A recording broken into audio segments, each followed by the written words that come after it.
Welcome to the Slop Temple. We pray this video helps. You'll start by preparing the essentials so Siri understands you immediately. Turn on Siri, allow Hey Siri and lock screen use, then pick your language and voice so pronunciations match. Make sure your contact card is set as My Information for personal results.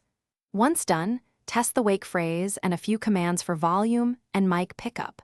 If recognition is shaky, go into Accessibility and tweak Siri settings to improve sensitivity before moving to workflows and shortcuts.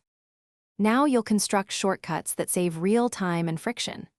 Open shortcuts and build a routine, perhaps commute directions, eat a text to a contact, and a podcast play, then assign a simple wake phrase.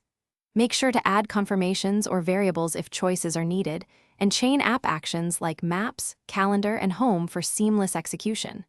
Once a shortcut works, test it multiple times in real-world contexts. Keep phrases short and unique, so Siri reliably triggers the right workflow.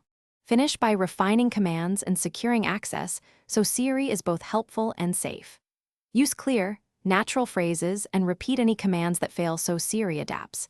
Change trigger phrases if homonyms cause errors. Then lock down privacy by disabling personal results on the lock screen and reviewing app permissions in Siri and Search.